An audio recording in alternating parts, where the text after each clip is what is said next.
नमः शिवाय। जय माता दी बंधुओं, आपके अपने माँ कात्यायनी संस्कार चैनल में आप सभी का हार्दिक हार्दिक अभिनंदन है। सर्वप्रथम माता पिता गुरुदेव के चरणों में मेरा बारंबार प्रणाम है।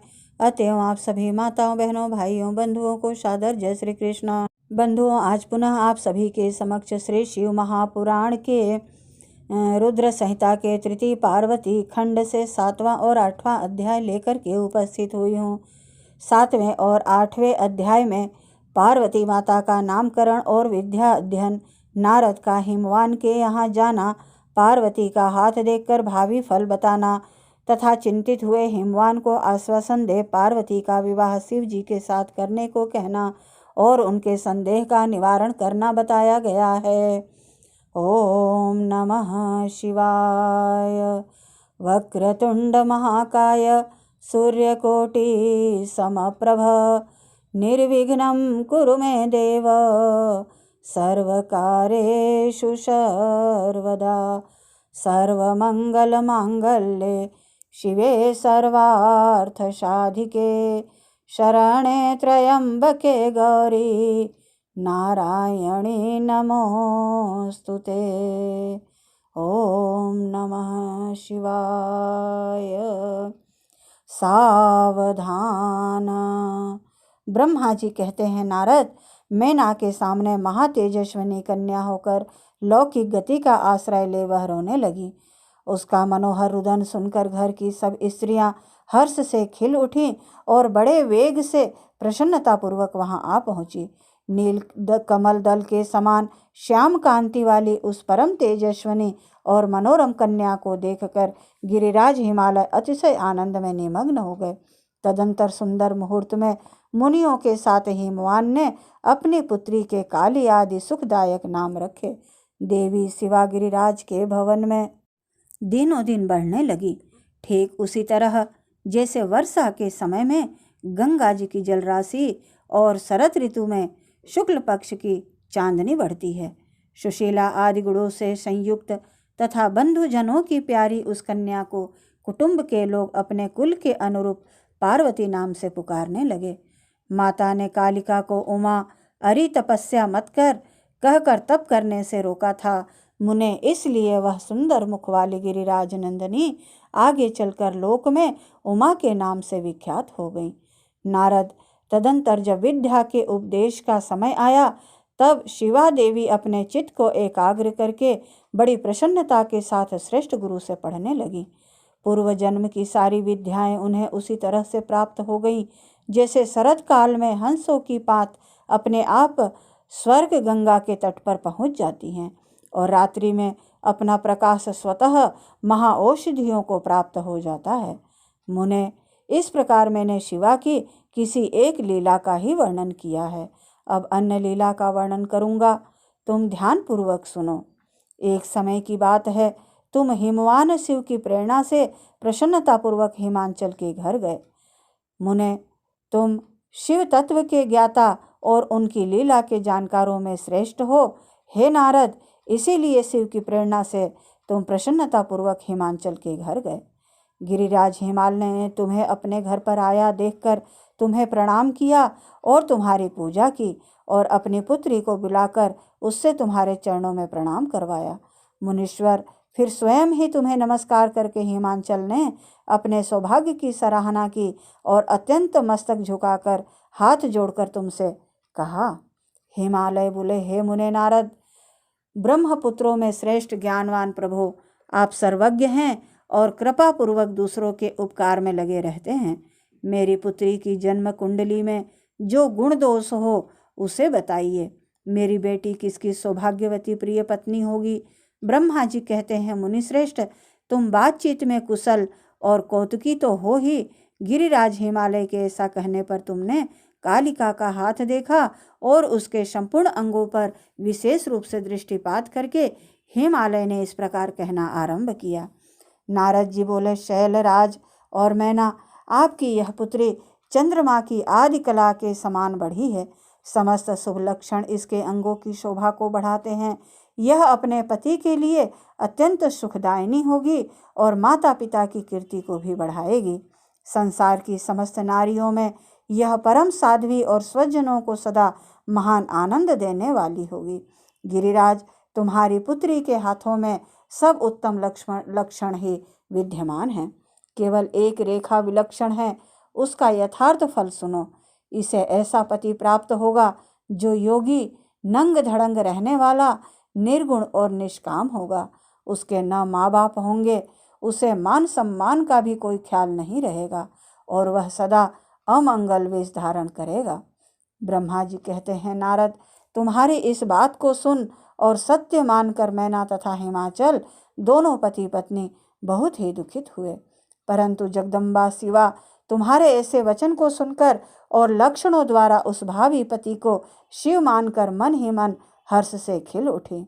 नारद जी की बात कभी झूठ नहीं हो सकती, यह सोचकर शिवा भगवान शिव के युगल चरणों में संपूर्ण हृदय से अत्यंत स्नेह करने लगी। नारद, उस समय मन ही मन दुखी हो हिमवान ने तुमसे कहा, मुने, उस रेखा का फल सुनकर मुझे बड़ा दुख हुआ है। मैं अपनी पुत्री को उससे बचाने के लिए क्या उपाय करूं?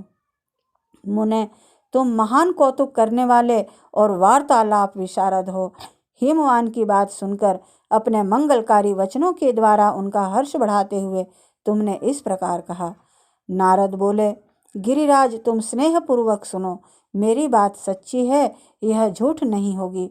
हाथ की रेखा ब्रह्मा जी की लिपि है, ब्रह्मा लिपि है, निश्चय ही वह मिथ्या नहीं हो सकती। अतः शैल विप्रवर, इस कन्या को वैसा ही पति मिलेगा, इसमें संशय नहीं है।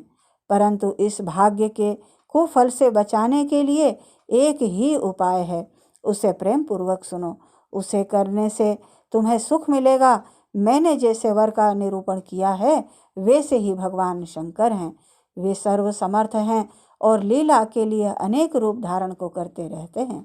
उनमें समस्त कुलक्षण सद्गुणों के समान हो जाएंगे। समर्थ पुरुष में कोई दोष भी हो तो वह उसे दुख नहीं देता, असमर्थ के लिए ही वह दुखदायक होता है। इस विषय में सूर्य, अग्नि और गंगा का दृष्टांत सामने रखना चाहिए। इसलिए तुम विवेकपूर्वक अपनी कन्या शिवा को भगवान शिव के हाथों में सौंप दो। भगवान शिव सबके ईश्वर, शैव्य, निर्विकार, सामर्थ्यशाली और अविनाशी हैं। वे जल्दी ही प्रसन्न हो जाते हैं, अतः शिवा को ग्रहण कर लेंगे, इसमें संशय नहीं है। विशेषतः वे तपस्या के वश में हो जाते हैं। यदि शिवा तप करे तो सब काम ठीक हो जाएगा। हे सर्वेश्वर, शिव का सब प्रकार से हर कार्य करने में समर्थ हैं। शिव ही सभी प्रकृति के जड़ हैं, मूल हैं। वे इंद्र के वज्र का भी विनाश कर सकते हैं। ब्रह्मा जी उनके अधीन हैं तथा वे सबको सुख देने वाले हैं। पार्वती भगवान शंकर की प्यारी पत्नी होगी। वह सदा रुद्रदेव के अनुकूल ही रहेगी, क्योंकि यह महासाध्वी और उत्तम व्रत का पालन करने वाली है तथा माता पिता के सुख को बढ़ाने वाली है। यह तपस्या करके भगवान शिव के मन को अपने वश में कर लेगी और वे भगवान भी इसके सिवा किसी दूसरी स्त्री से विवाह नहीं करेंगे। इन दोनों का प्रेम एक दूसरे के अनुरूप है। वैसा उच्च कोटि का प्रेम न तो किसी का हुआ है, न इस समय है और न ही आगे होगा। हे गिरिश्रेष्ठ, इन्हें देवताओं के कार्य करने हैं। उनके जो जो काम नष्ट प्राय हो गए हैं, उन सब का इनके द्वारा पुनः उच्च जीवन का उद्धार होगा। आद्रिराज, आपकी कन्या को पाकर ही भगवान हर अर्धनारीश्वर होंगे। इन दोनों का पुनः हर्षपूर्वक मिलन होगा। आपकी यह पुत्री अपनी तपस्या के प्रभाव से सर्वेश्वर महेश्वर को संतुष्ट करके उनके शरीर के आधे भाग को अपने अधिकार में कर लेगी, उनका अर्धांग बन जाएगी। गिरिश्रेष्ठ, तुम्हें अपनी यह कन्या भगवान शंकर के सिवाय दूसरे किसी को नहीं देनी चाहिए। यह देवताओं का गुप्त रहस्य है, इसे कभी प्रकाशित नहीं करना चाहिए।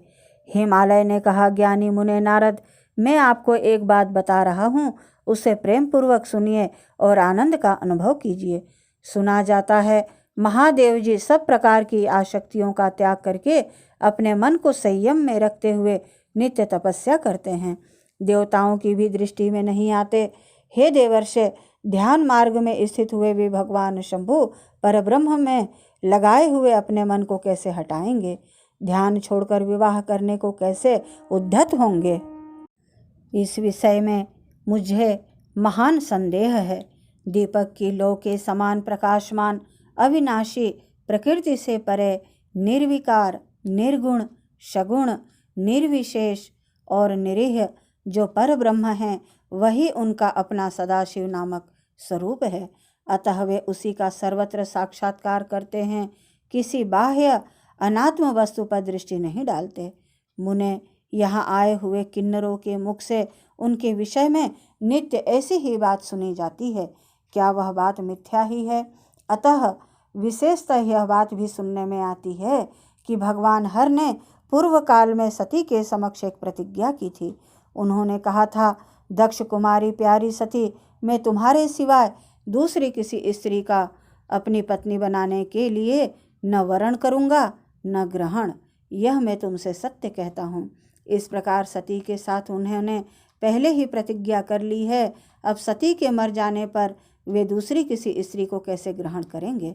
यह सुनकर तुम नारद ने कहा, महामते गिरिराज, इस विषय में तुम्हें चिंता नहीं करनी चाहिए। तुम्हारी यह पुत्री काली ही पूर्व काल में दक्ष कन्या सती हुई थी। उस समय इसी का सदा सर्व मंगलदायी सती नाम था। वे सती दक्ष कन्या होकर रुद्र की प्यारी पत्नी हुई थी। उन्होंने पिता के यज्ञ में अनादर पाकर तथा भगवान शंकर का भी अपमान हुआ देख क्रोधपूर्वक अपने शरीर को त्याग दिया था। वे ही सती फिर तुम्हारे घर में उत्पन्न हुई हैं। तुम्हारी पुत्री साक्षात जगदम्बा शिवा हैं। यह पार्वती भगवान हर की पत्नी होंगी, इसमें संशय नहीं है। नारद, ये सब बातें तुमने हिमवान को विस्तार पूर्वक बताई। पार्वती का वह पूर्व रूप चरित्र प्रीति को बढ़ाने वाला है। काली के उस संपूर्ण पूर्व वृतांत को तुम्हारे मुख से सुनकर हिमवान अपनी पत्नी और पुत्र के साथ तत्काल संदेह रहित हो गए। इसी तरह तुम्हारे मुख से उसकी उस पूर्व कथा को सुनकर काली ने लज्जा के मारे मस्तक झुका लिया और उसके मुख पर मंद मुस्कान की प्रभा फैल गई। गिरिराज हिमालय पार्वती के उस चरित्र को सुनकर उसके माथे पर हाथ फेरने लगे और मस्तक सूंघकर उसे अपने आसन के पास ही बिठा लिया। नारद, इसके पश्चात तुम उसी क्षण प्रसन्नतापूर्वक स्वर्गलोक को चले गए और आनंद से युक्त हो अपने सर्व संपत्तिशाली गिरिराज हिमवान भी मन ही मन मनोहर भवन में प्रविष्ट हो गए। ओम नमः शिवाय। इस प्रकार श्री रुद्र संहिता के तृतीय पार्वती खंड से 7वां और 8वां अध्याय पूर्ण हुआ। ओम नमः शिवाय। बंधुओं, यदि मेरा यह प्रयास आपको अच्छा लगे तो प्लीज़ लाइक, शेयर व सब्सक्राइब अवश्य करें। धन्यवाद बंधुओं। ओम नमः शिवाय।